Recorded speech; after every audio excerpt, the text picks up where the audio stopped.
Well, good evening, church, and welcome back to our continuing study of the 52nd Psalm.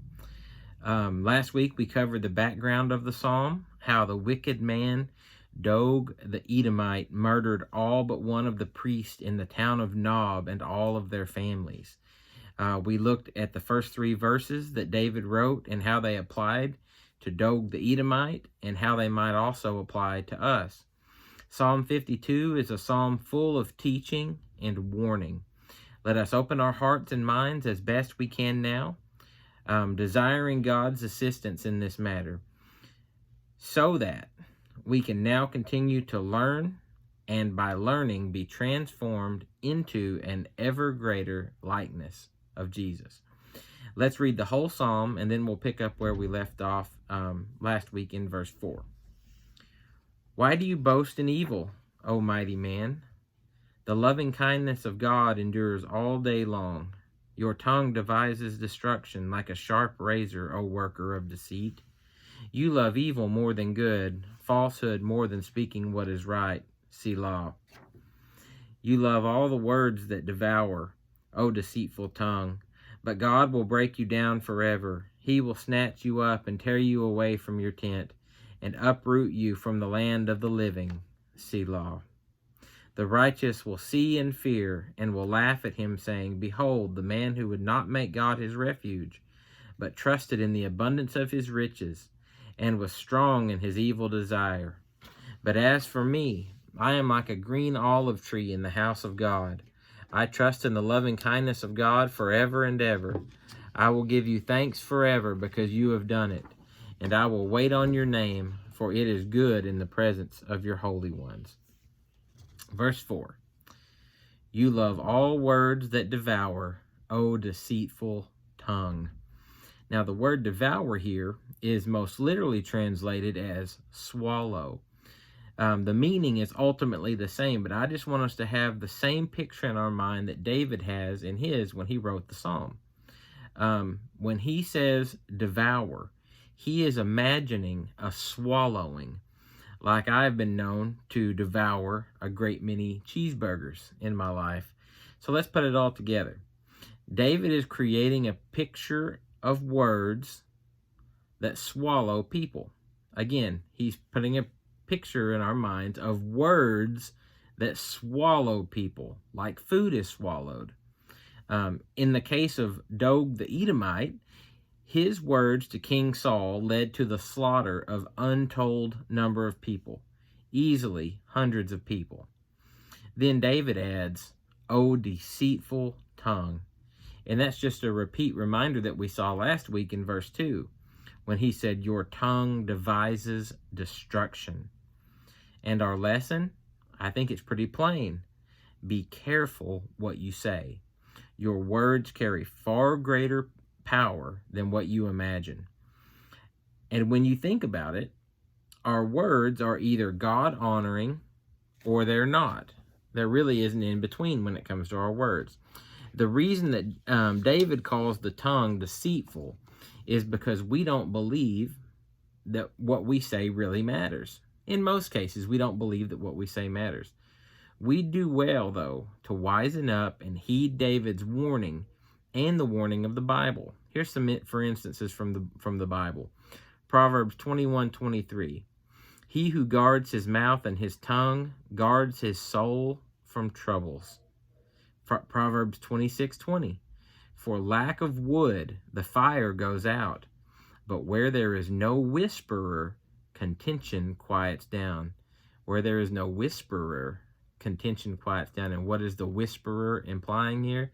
A whisperer of gossip, a passing on of words about someone else that causes contention. Proverbs 17:27 and 28. He who restrains his words has knowledge, and he who has a cool spirit is a man of understanding. Even a fool, when he keeps silent, is considered wise, and when he closes his lips, he is considered prudent. Proverbs 12:18 and 19. There is one who speaks rashly, like the thrust of a sword, but the tongue of the wise brings healing. Truthful lips will be established forever, but a lying tongue is only for a moment. Matthew 15:11. It is not what enters into the mouth that defiles the man, but what proceeds out of the mouth. This defiles the man. And Titus chapter 3, verse 2. Slander no one. Slander no one. Now, this is a very small sampling of what the Bible has to say about the words that we speak. They have the power of both good and evil. The choice of how you use your words, though, that is yours. Verse 5. But God will break you down forever. He will snatch you up and tear you away from your tent and uproot you from the land of the living. Selah. As is the case with wicked men, the man of Dog the Edomite and all wicked men like him, they imagine some sort of victory in life, but in death they will share the reward of the devil and his angels, an eternal breaking down. And just like a weed will return time and time and time again if its root is not wholly plucked from the earth, so God will pull up evil men by their root, lest evil remain and grow again. The evil will be pulled from the land of the living and cast into the land of the eternally dying. Then David adds that word, Selah, telling us to stop and think about, to dwell on these things that were just said, to consider how our words that we may not consider to be of much importance or much consequence, to be the very words of our own condemnation. Verses 6 and 7. The righteous will see and fear, and will laugh at him, saying, Behold, the man who would not make God his refuge, but trusted in the abundance of his riches, and was strong in his evil desire. The very thing that makes the righteous righteous is that they see God in his word. And upon seeing God in his word, they believe in him. They put their faith in this God. And in reverence, they submit themselves fully to his will in a godly fear. A godly fear is what we would call a proper reverence, a word that the world is losing the meaning of. They recognize him as a loving father without failing to recognize God's incredible power. And then they laugh at the wicked, not because they delight in the punishment of the wicked, but because the ways of the wicked are the height of ridiculousness. The wicked who think that they have won in life, the wicked who make fun of believers, the wicked who mock believers and say, Where is your God? If he is real, show him to me. The wicked have untold number of gods, God with a small g, whether it be love of money, whether it be love of any other sin. They trust in their own thinking and say, Why would I deny myself of anything that I desire? And they think that we are fools for denying evil desires that we have, desires that we know are evil because God has told us that they are. The wicked laugh today, but they will not have the last laugh. The last laugh will be a terrible laugh, and in it there will be no humor. And of Dog the Edomite, what did he hope to gain from his destruction? Was his evil desire the favor of the king?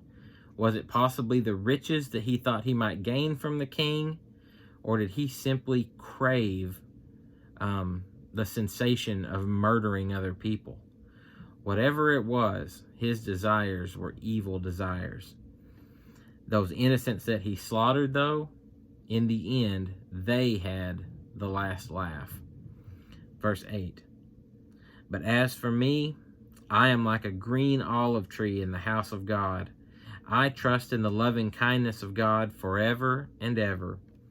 The young David, the young songwriter, though he is on the run from King Saul, and though the devil be at his work, David recognizes that he and any other who trust in God are, as he says, like a green olive tree in the house of God. Well, what does that mean? David comparing himself to a green olive tree in the house of God. It means that God has given him life. It means that the life that God has given him, like the olive tree, produces fruit. It means that God gives security to those who belong to him, and not the superficial kind of security that we cling to in this life. God gives eternal security, the only kind of security that lasts. Verse 9, David goes on, I will give you thanks forever because you have done it, and I will wait on your name, for it is good in the presence of your godly ones. Because God's mercy extends into eternity, so will those who belong to him give him thanks forevermore, through all of eternity. And I love the words here. David says, because you have done it. David sees, if only for a moment, the end of all time as we know it. And at the end of all time, he sees God as the victor. He sees God as being the winner of eternity. And he says, you have done it. But then he returns because there's still life to live. David is a young man at this point. He's not at the end of his life. He has God's purposes left to be fulfilled through his life. David sees the victory. He comes back to earth and he says, and I will wait on your name, for it is good in the presence of your godly ones. This is the great sustainer of the Christian. This is our secret that makes it possible for us to rejoice no matter what's happening in the world around us. We can and we will endure. We can suffer through any and all types of difficulties. We can wait on the Lord because, like David, we know that God has already won the victory.